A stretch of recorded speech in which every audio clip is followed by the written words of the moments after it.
Thank you so much, Harlan. I appreciate it. For those of you just joining us, thank you so much for being part of our Long-Term Care Impact Day.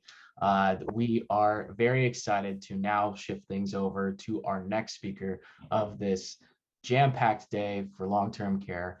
This next presenter is Steve Cain, who is the Director of Sales and Business Development Leader for LTCI Partners. Steve, good to see you. Been a while. Can't wait to hear from you. Take it away.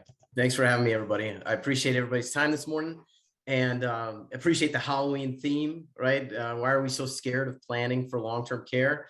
Thanks, Carol. That's what we're going to talk about today. And we're going to talk about it in a little bit of a different lens with respect to behavioral finance, behavioral economics. So here's what we're going to talk about in the next half hour, and then I'm going to stay on for Q&A. And hopefully Zach and Carol will help me moderate some of the questions that come in via chat. But please ask away. Because this is a bit of a different conversation. We're not focusing on product. We're not focusing on the need. We're not focusing on all the legislative stuff that's going on. You're going to hear more about that later. This is about having more effective client conversations. And I think all of us are interested in this stuff. And I don't care what you do. You could be a long-term care expert. You could be somebody that's a full-service financial advisor or somebody focused on a particular product line. I think these concepts are going to translate. And frankly, I even think they're going to translate into your personal lives, you know, in terms of how you interact with other people. So what we're going to cover real quick is the long-term care disconnect, how we all might think that this stuff's a good idea, but not many of us plan for it. I always like giving people a quick marketplace update. I eat, sleep, and drink this stuff, and you might not. And so we want to give you a quick marketplace update. And then we'll dig into behavioral finance and LTC planning. And there's all kinds of information, you know, I'll just start by saying, like, when it comes to this stuff, be a student. You know, there's tons of information online, great books that I can recommend in terms of behavioral finance. And what I want to do is, how does it translate into what we do? You know, what does it mean to long-term care planning? How do we have more productive conversations with clients? And of course, again, type in chat questions and I promise I'll cover them. So I found my Halloween, you know, not to be a downer, but I found my Halloween costume for tonight. You know, my daughters are getting dressed in the other room as we speak, and I'm going to be that risk of recession, right? I'm the realist. You know, the bottom line is we all know what's going on. I was watching the news while I was on the Peloton this morning, and the newscasters in Los Angeles, where I live, were talking about how much more expensive Halloween candy is today versus last year and the year before. And so we're all in this reality of inflation and an oncoming recession. And that just means as advisors, we got to be ready for it in terms of our interactions with clients. Maybe it's plan design conversations. Maybe it's just conversations framing the concept of long-term care planning, you know, but the bottom line is that we've got to be realists and better understand, you know, what our clients are thinking and going through so that we can get them to plan for long-term care. So this was interesting. Forbes Health came out with an article online, I don't know, a couple of weeks ago, and it went to seniors and asked them, what do you fear most about aging? You know, keeping with the Halloween theme here, what are we scared about? It wasn't aging. You know, that was the interesting part. Like, you know, the older people get, the less they fear aging. I think I'm in this, I'm 48, and you start hearing about friends and loved ones that are going through medical issues, and you fear aging in that way, but you don't fear aging in terms of getting older. It's about health. It's about, I fear not being independent. I fear a catastrophic health event that I haven't planned for, whether it's a car accident, sporting accident, cancer, something like that. That's what people, you know, fear. They fear losing loved ones. You know, that's tough. We're all going through it. You know, a close friend of mine lost his wife last week at 66. And you know, it's devastating. And so we fear things like that. Obviously, we fear financial concerns and issues. But first and foremost, I want to let you guys know that people fear declining health, and that goes hand in hand with long-term care conversations. But you just can't beat up people with statistics. You know, statistics destroy empathy. You know, if there's a debate, if you know, I can't, I'm not on full screen here, but if I saw the webinar, I'm sure there's a ton of people on the webinar. And if I said, you know, 50% of this webinar attendees are going to need long-term care at some point, I'm going to turn that way and go, oh, those poor people, those poor faces on the screen. It's not going to be me. So don't lead with statistics, but understand, your clients are concerned about their health, living independently, feeling lonely and isolated. And those all have to do with long-term care and long-term care events. So I think there's ways to not beat up people with statistics, but weave this into conversations with clients about, what they're concerned about. Because isn't that what we should be doing, is asking open-ended questions and finding out what concerns our clients, not just about the big picture planning, but it might be the actual insurance solution that we're presenting or recommending. We've got to ask questions along the way too. So want to share that just as a baseline. Also, each and every year, LIMRA comes out with an insurance barometer. This one's a couple of years old, but it struck me. And what you're seeing here in the second set of columns is the disconnect, right? The gap between I need it, yeah, I know, and actually I own it.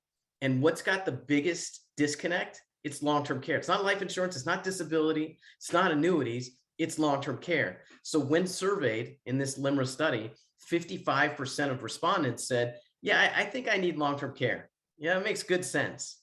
Yet only 15% actually own the coverage. And I think this is not a shocker. All you have to do is look to your own client base. I don't think anybody's kicked me out of a meeting recently when we've talked about long-term care, either individually or on the corporate side as an employee benefit. Everybody's nodding their head saying, yes, this makes a lot of sense. Yet there's that disconnect where people haven't actually secured the coverage or planned for long-term care. And what I want to do in the next 20 minutes is give you some tips and tools so that you can improve your conversion rate from interest into planning. And again, Edward Jones on the left-hand side last year and each and every year comes out with a retirement study where they look at pre-retirees and recent retirees. And they said, what's your biggest worry in retirement? And number one, as you could see, it's healthcare costs, including long-term care. In fact, I tell people every day that the number one risk to your retirement is healthcare, right? Read any study, go online, you'll see it. The number one risk to your retirement is not inflation, although we're living it right now. It's not tax increases, it's healthcare. And if you drill down even further and go a little bit more narrow, the biggest ticket healthcare expense in your retirement is long-term care. So again, that's the baseline. I think most of us on this discussion this morning understand that, yes, Steve, I get it. This is a big issue. We need to help our clients plan for long-term care. But what else can you tell me? What else I'll tell you is that timing is everything. I think about my own life as I take my daughters to, doctor's appointments, or I'm, towards the end of the year, I like to get all the physicals and all the checks done. And each and every wall at a doctor's office has this pain measurement scale on it. And of course, I'm a long-term care nerd. What do I think about? I think about my business. I think about long-term care. And I think about, when is it the right time to plan for long-term care? Not at 8, 9, 10, right? When it really hurts, because we as advisors don't really have options. It's at 2, 3, 4, where it hurts a little bit, maybe a little bit more. I know some people that have gone through it. I've witnessed it firsthand. I'm dealing with mom and dad. But again, the longer your clients wait, the less options we have to provide them. So quick marketplace update. It's been really interesting. 2021 was really all about the Washington Cares Fund. And for those of you who don't know what that is, I'm not sure if it's going to be covered later with legislatively in some of the discussions, but basically it's the first of its kind publicly financed long-term care program. Washington was looking at their Medicaid expenditures, saying, hey, we better do something or else this is going to bankrupt our state's Medicaid, our state, given the high Medicaid expenditures, just not enough people planning for long-term care. So they created the first of its kind publicly financed long-term care program that provided a nominal long-term care benefit, but employees in the state had a window of about 6 months to go out and secure private insurance so that they would be exempted from the tax. And given the choice of a tax, a compulsory tax for the rest of your working lives, or buying insurance, look what we saw. And you're looking at the graph here with 2021 new policies. We saw unprecedented surge in business, probably to the tune of 7 times the amount of sales that we normally see in long-term care. But what did that do? What did Washington do? It heightened consumer awareness, not just on the employee benefit side of planning, but in the individual side. I've been in this business for about 20 years, and I've never seen more consumer awareness. I don't think it was just Washington. I think it's because I'm dealing with my mom right now. My 82-year-old mom living independently, receiving 4 days a week of home health care. I could name story after story of friends and loved ones that are going through the same thing. I just think we're finally at that point with this demographic shift that it's starting to feel painful. Remember that pain scale I just showed you, that it's starting to get a little bit painful because I understand not only the costs involved, but the emotional side of it, or some of the arguments that I've had with my own brothers about caregiving and the way we should care for mom and how and who's paying what. So it's real now to a lot of your clients. So I think you're going to see continued heightened consumer awareness.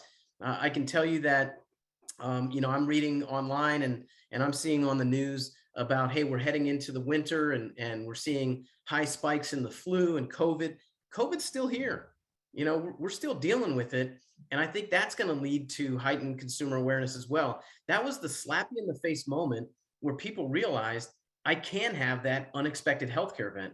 Something could happen to me. This is, I got a plan for healthcare because I want options. I don't want to be in a facility because that was the kind of the epicenter of COVID for a number of reasons. So again, leverage the high consumer awareness, whether it's talking to your employer clients, if you're working in the corporate marketplace, or your individual clients. You can leverage that, with an intro into, hey, I don't know if you saw what happened in Washington, but here's what Washington did, and here's what some other states are thinking about. It's really early, but this is the big issue. And that's a way to jumpstart some conversations. We've seen carrier entries in the last couple of years. We've seen in the traditional marketplace, and we've seen in the asset-based marketplace. I can tell you that I don't know that we're going to see any traditional long-term care entries in 23, but what I can tell you is that we're going to see a number of asset-based or combination life and long-term care entries in 23. I'm not at liberty to share which companies. I've signed NDAs, but I'm excited about some stuff that's coming out in the worksite marketplace and in the individual marketplace that combine life insurance and long-term care together. This is interesting for savers and borrowers and folks that want to go out and buy homes right now. Rising interest rates stink, right? It's painful. But for insurance companies, it helps them actually. So think about this for a second. The insurance companies, we give them premium, we give them dollars, and overwhelmingly, their portfolios include bonds, right? 10-year treasuries. And so as we see interest rates go up, the carriers' investments earn more.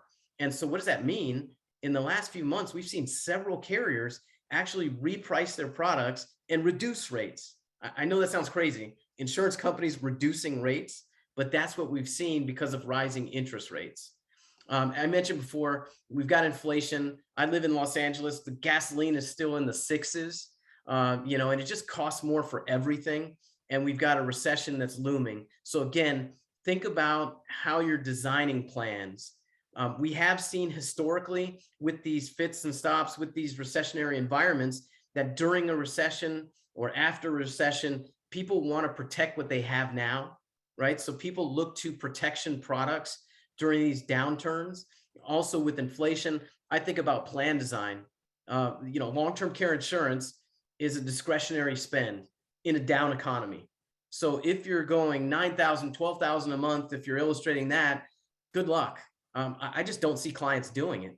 Now I'm representing a big brokerage firm, but that's not just me. I talk to my peers in the industry and I talk to clients out there. And even if I've got the money, sometimes people just don't want to spend the money to totally transfer the risk. So I would recommend a hedging strategy for long-term care, maybe designing coverage that covers 60, 70, 80% of the cost versus 100% of the cost. We did see sales growth in traditional long-term care last year. I think the catalyst was the Washington Cares Fund, but I just want to tell everybody, it's real, it's out there, it's not going away. We've seen constriction or consolidation in the industry, but those are still very good solutions. And anything sold today is going to be a lot more rate stable than what was sold in the past. These companies are working on brand new actuarial assumptions that's going to lead to long-term premium stability. Could there be rate increases? Of course. No health insurance company has priced things just right. But what I tell people is, factor in a 1 to 2% increase every year in your budget. You're not going to see it, but if XYZ insurance company comes back to you in year 10 with a 20% increase or a 25% increase, you're okay. You kind of knew it was coming. And then, of course, covered later today is all of the state and federal legislative activity. And just a commercial for NAIFA for a second. Hey, we got your back. I'm part of a legislative working group, as is Carol and others. And we've got our thumb on the pulse of what's going on in your state and other states who are considering these programs. And just know that's part of being with NAIFA. If you're a member of NAIFA, we're going to advocate on your behalf as it relates to the role of private insurance alongside these public plans. So here we go. Let's get to the good stuff. The reality is, and I'm a visual guy, so forgive me if you see some of these visuals, behavior change is hard, right? It is hard to change your own behavior, right? I read that I'm finishing up this Atomic Habits, a great book by James Clear about the aggregation of marginal gains, right? 1% improvements that ultimately lead to big improvements down the road. And what I've learned in reading this book is that it is incredibly hard to start a new good habit as opposed to stopping a bad one, right? It's really hard to do. And that could be our own habits in terms of how we communicate with our clients, and certainly our clients and their purchasing habits in terms of long-term care insurance. So here's the why.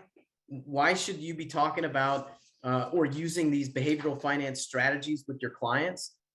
Because it's going to strengthen trust that you have with them. It's going to, help you with client retention. If you're a financial advisor, it's going to keep your clients invested with you even during downturns or periods of volatility. Look, we don't want to make knee-jerk reactions, right? When it comes to the economy, when it comes to planning for care. And so it's going to reduce the short-term or emotional decision-making, help you better manage your clients' expectations, and then help you, deliver on some goals, help you, if your client wants to plan for long-term care, if you want to plan, it's not enough to present long-term care, them nod their heads and say, Steve, that's a good idea, and not take any action. Ultimately, we want people to take action, whether it's on a piece of paper, whether it's in a yellow legal pad, a formal part of your estate plan, or whether it's part of an insurance contract. We want to help people plan for long-term care, and understanding their biases, I think, is critical. Now, I want to jump to this before I jump back. Excuse me for the order here, but I want to give you my disclaimer first, and it shouldn't be a shocker to those who know me. I don't have a PhD. I didn't go to an Ivy League school. In fact, I needed some help to get into UC Santa Barbara because I play baseball. But I did read these books, most of them, if not all of them. And I'm a student, right? I work hard at my craft. That craft is being the best professional sales consultant that I can be. And these books changed the way that I interact with my clients. Frankly, they changed the way that I interact with my family. As a father of 2 teenage daughters, I need all the help that I could get, nudging them to make good decisions, to do what we need them to do, to be the ladies that they are. And so, again, I think all this stuff crosses over in your life. It's not just for long-term care insurance sales. It's for everything. In fact, there are nudge units in Europe where the authors of these Nobel Prize winners, who wrote these books, created such an effect that in Britain, they created a nudge unit to make people do things that are right for them that they're not doing. In California, we need that right now, given what we're going through with the drought out here and with the energy crisis. We need to nudge people and help them figure out how to use less water, how to be more efficient and with the energy that we're using. And so, again, I just want to give you my disclaimer, not a PhD, didn't go to a Harvard, Ivy League school, but I tell you what, I study these books and I study sales, and that's what we as professional advisors need to do. All right, so going back to behavioral finance, for those of you who don't know what it is, and forgive me if I'm looking down at some notes because I'm not that Harvard grad, behavioral economics combines economics and psychology to understand why we behave the way we do in real life. Why are we making these bad decisions that we're making as it relates to long-term care planning? And it's not just long-term care planning, could be life insurance planning, could be how we spend our money. But it differs from like what we regularly think of economics, which is that it's kind of linear in that most people have well-defined preferences and they make well-informed decisions based on those preferences. But behavioral economics is the study of the irrational, right? We are irrational creatures. We know that long-term care planning is the right thing to do. I showed you that LIMRA study. We know that most people said, yeah, I need to plan for long-term care, but we haven't done it. Why not? Well, because we have biases that keep us from doing it. We have biases as advisors that help us or in many cases don't help us present in a way that might be more effective.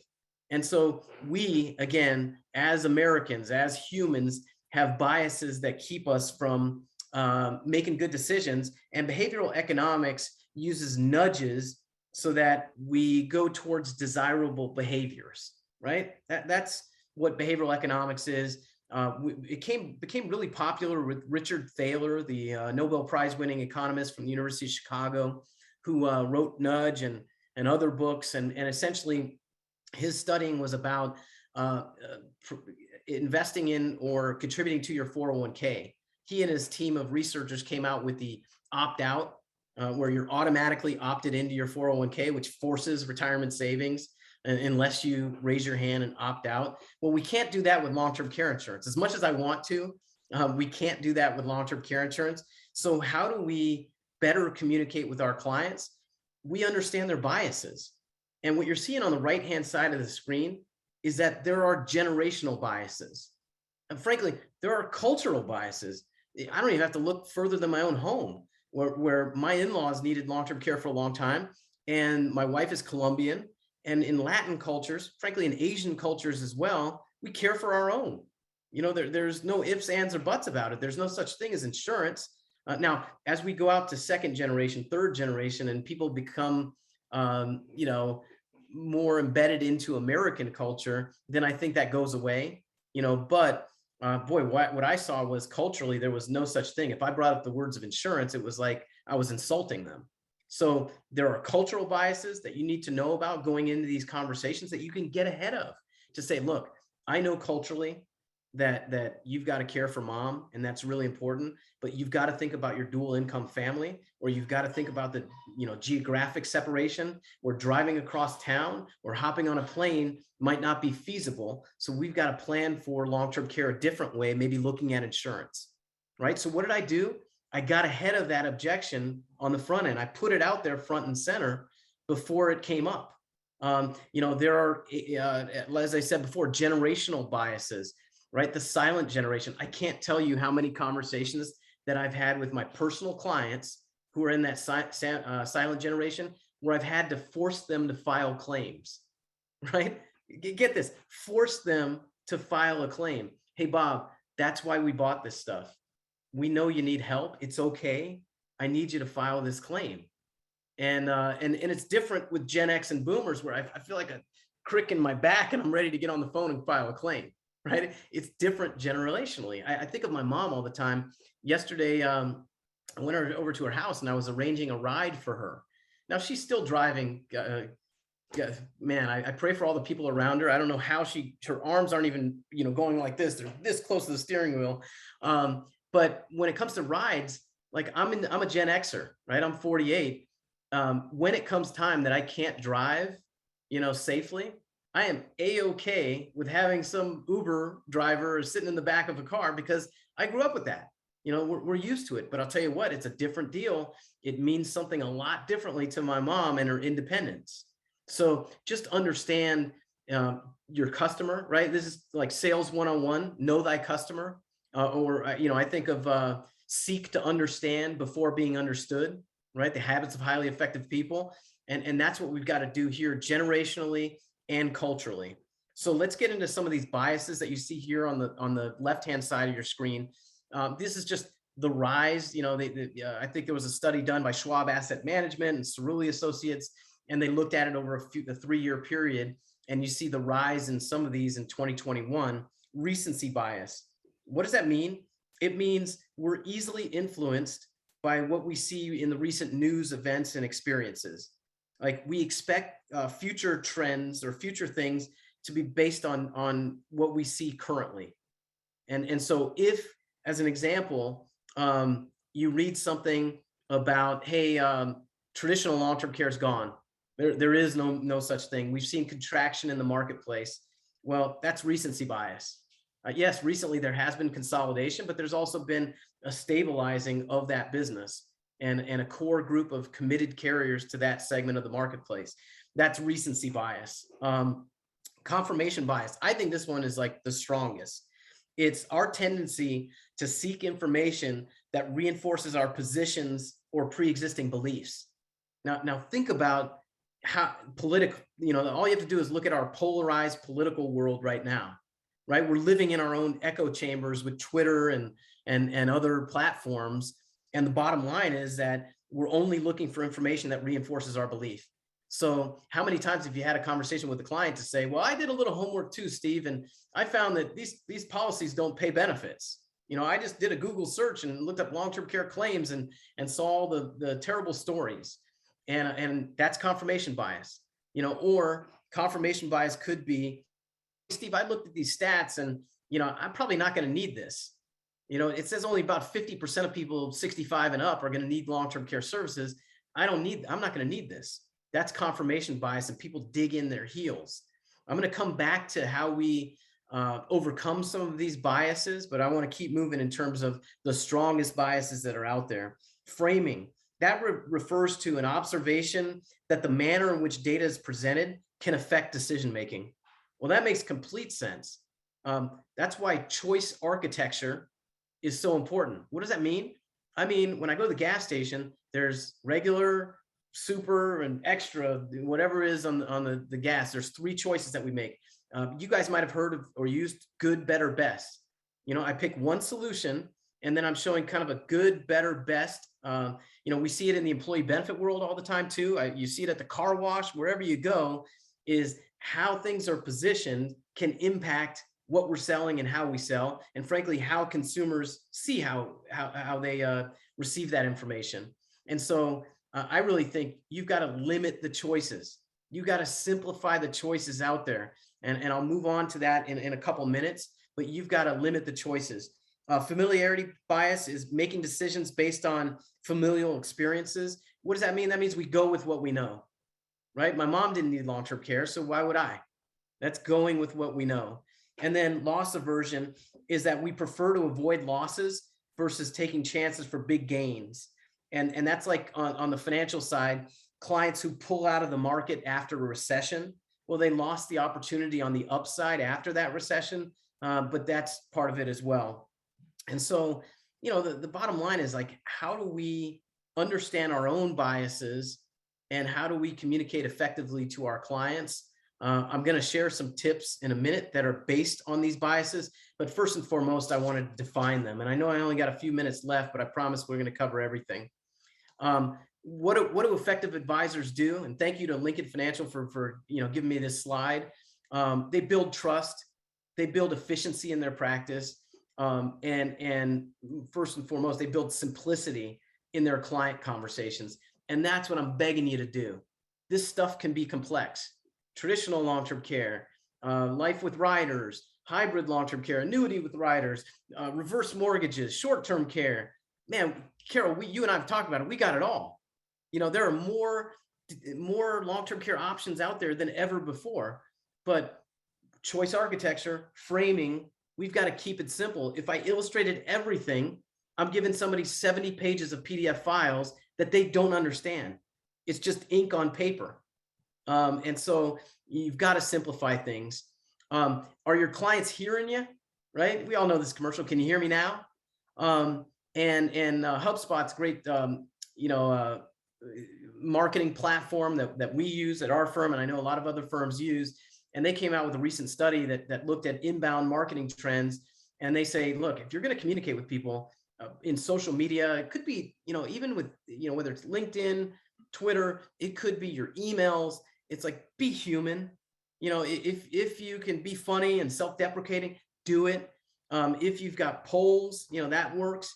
but first and foremost, you've got to be authentic. I think like that's the baseline. Then you could try to get creative after that, but you've got to be authentic, and that might be sharing your own story. That might be making fun of yourself, like I do all the time. And so that's going to have people relate to you and be comfortable with you, because I don't think it changes. Like, I do business with people that I like. I want them to be technical experts. I want them to be proficient in what they do, but I got to like them first, before I do anything. So here's my tips based on behavioral finance, and then we'll open it up to Q&A. It's keep the choices as simple as possible. Don't illustrate everything. Narrow it down based on your fact finding to a couple different insurance solutions, and then do kind of a good, better, best based on that insurance solution that you might think is the optimal solution. And that's based in framing. Focus on the possible gain versus the loss. What does that mean in long-term care? It's not about, hey, you're going to spend all your life savings in long-term care. This is about, hey, you're going to gain peace of mind today if you plan. You're also going to gain a tax-free funding strategy today of $6,000 a month. And then when you need it, it's going to be up to $12,000 a month or $8,000 a month. You have a pool of dollars that you can access today. God forbid you need care of X amount. So focus on the gain, peace of mind, securing your coverage. Your health is never going to be better usually than it is today, versus the potential loss of you're going to die in a nursing home. You're going to blow through all your money. Use stories, not stats. Look, we all know that. Statistics destroy empathy. We've all got stories that people connect to these days. Help guide your clients with rules of thumb and heuristics. That works. And what that means is, Carol, I'm working with a lot of people that look like you. Not physically, but I mean, they're in your stage of life. They're doing the type of planning that you're doing. And here's what they decided to do. Frankly, that's why celebrity endorsers work. Why do we have celebrities endorse, products? Because we want people, even if they're not like us, we want people that look like us to tell us what to do. What are they doing? We're interested in that kind of stuff. And then lastly, I'll tell you is that you've got to formalize a strategy with or without insurance. Instead of people putting it on the good idea shelf, you've got to formalize that strategy where somebody says, yeah, this makes a lot of sense. Well, then, hey, I know we've got to do something then, whether it's insurance or part of your estate plan or on a yellow legal pad, we've got to have a plan for long-term care. So is it fair to say a couple of weeks from now we can get together? You tell me, when can we formalize this strategy? And again, sometimes it's with insurance and sometimes it's without. Again, lastly, the choice architecture. This is just, if I were to illustrate all of this, what would it look like? Right? It would be a mess. It would be a spreadsheet that this guy couldn't understand. And our job as professional advisors is to help synthesize all of this data, right? People pay us for our opinions, and that's okay. So yes, we want to do our due diligence. We're required in many cases to show that we've done the due diligence. But what I would do is narrow it down based on my fact finding to 2 different solutions, and then maybe do a good, better, best that gives people kind of bumpers or ballparks around what this stuff costs. That's a great way to do it. In terms of making recommendations, this is stuff that you guys do every day. Don't stop. Just because you've got to a point of success, don't forget about the fundamentals. What's the best product is a question that we get asked every day. I'm not trying to be evasive. The answer is, it depends. It really depends. What are you trying to accomplish? Do you need life insurance? Or are you looking to solve a long-term care problem first? What about your health? How much coverage do you need today and then down in the future? Are you comfortable paying for pure insurance, or do you love the idea of a return of premium or a guaranteed premium? Also, if you're working with business owners, there are great tax advantages to this type of coverage. And this might lead me to making a recommendation. But again, I don't think that this is all shocking or new to you. I think this is sales 101. We've just got to continue to work on the fundamentals. And then lastly, this comes to like the choice architecture again, and keeping it simple. When I talk to clients about long-term care and designing a long-term care plan, whether it's traditional or linked benefit or life with riders, it's how much do you need? How much are you going to get when you need it? How long is it going to last? right? Does my benefit increase in value over time? And do I get any money back? And it's that simple. Don't use jargon. Use conversation like we're using right now to have this, these discussions about long-term care planning. Most of America doesn't understand what a deductible is or a copayment is. How can we expect them to understand, what the jargon around long-term care insurance is? So again, I would suggest use plain English with clients. How much do you want? Does it grow? Do you want your money back? And how's this thing going to be funded? It's that simple. So now I'd like to turn it over. I know I went a couple minutes over. I'd like to turn it over to Q&A. Well, first of all, thank you, Steve.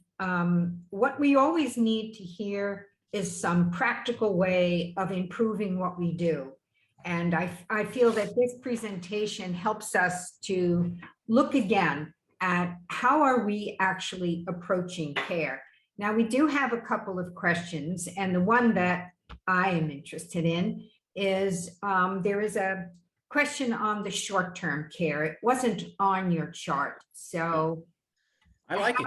How does that fit in here? I think it fits in. It's on that spectrum of what people need. And again, I found that a lot of folks that are a little bit older in age and folks that might have some health concerns might qualify for short-term care and not long-term care. I would caution you, it's not available everywhere. My firm, we're doing the due diligence now as to getting into that business and how we're going to get into that business. But it is available in, 40 plus states, but it's just not available everywhere. Like in my home state of California, it's not available. What a surprise. Yeah, exactly. Exactly. All right. But I'm a proponent of it where it makes sense. Right. Especially when you're approaching it, as Steve has you doing, first you learn what's the situation. It could be a parent who has comorbidities or something, and the focus is on not long-term care, but a situation. Yeah. And for that reason, you may be looking at, a Medicare approved annuity, could be short-term care. So the gist of it is what Steve is telling us is take a step back, take a look at how you are approaching your client. Steve, the books that you have suggested, and I will remind everybody that a copy of the presentation will be available to you. But Steve shared that with me a little bit ago, and I have to agree with him. It isn't always us in command. We don't have the right to demand. We really have to nudge. Yeah. Like he will with his teenage girls. I don't envy you, Beth. Yeah. But I think it's very significant that some of the leaders in behavioral finance are sending these messages to us. There's a lot of training, but I think this is a step in a different direction. Don't you? Yeah, I got to tell you, like over the last several years, forget about Washington, because that was like, a surge of client interest based on tax avoidance, for many, right? So with long-term care, it's hard to get that same type of interest. Or like if I thought about every risk in my life, I would never leave this home office, right? Like we're wired for protection. Like if you go back to how humans are wired, it's to protect. Yet it's hard for us to think about protection 20 years from now, 30 years from now. And so I looked at conversion rates in our own firm, how many people illustrate long-term care, or how many people we illustrate for, and how many we actually convert. And it blew me away. And it made me think, are we selling this stuff wrong? Is it our fault? Maybe it's not their fault. It could be our fault. And so that's what led to reading these books, trying to have a better understanding of the client before I got across a table or across a Zoom screen from somebody, building rapport with somebody right off the bat. But then beyond that, asking a bunch of questions and then narrowing down the choices. The old school sale was risk consequences, right? I've got different ways to finance a long-term care event. Let's go through each one, right? I've got this insurance solution. And I think this one is the optimal solution. And by the way, for all that, here's what it costs, right? That's a 40-minute presentation or 30-minute presentation, and the client doesn't even know what the cost is. Well, I'll tell you what, we consume things differently today. Xers and other types that are looking at coverage.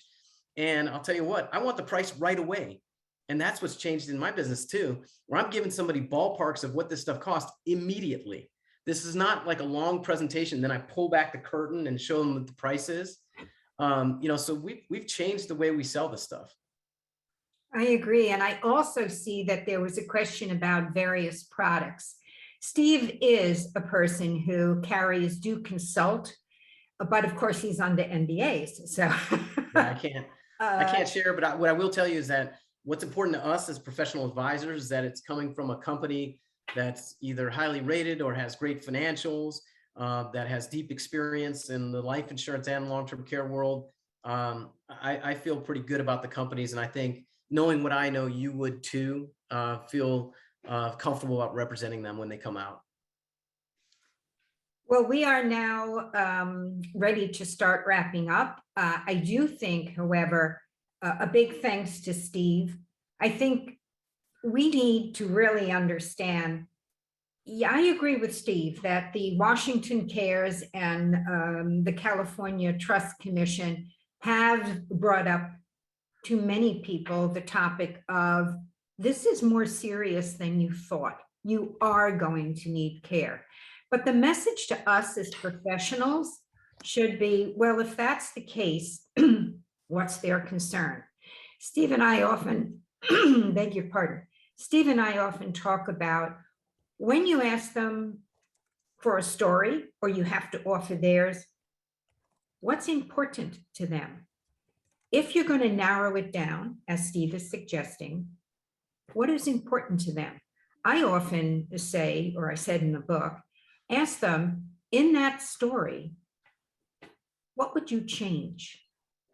Because again, as Steve pointed out, we are now dealing with 4 generations who are all at the work site and who are all starting to have these conversations with each other about what's happening to their parents and their grandparents. So Steve, we want to thank you very much. My pleasure. As usual, it's always a tremendous amount of information and practical information. With that, I will end this session at the moment. That gives you a 15-minute break.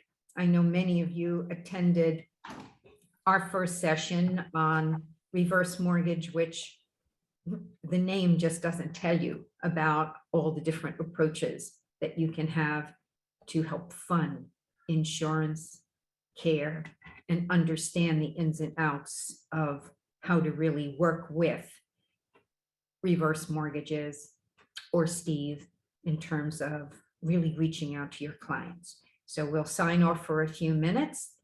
Zach will be telling us what to expect next and to stay tuned. Absolutely, Carol. And again, thank you to Steve from LTCI Partners. We are now going to, as Carol said, take a little break, get some more coffee, do what we need to do. And we will be back with our third presentation of the day, which is Carol Golden and Megan Gale, both of NAIFA. So please stick around for that. And you can stay right here on the Zoom meeting. Don't need to go anywhere. And yeah, we will see you then toward the top of the hour. Thanks so much. Thank you.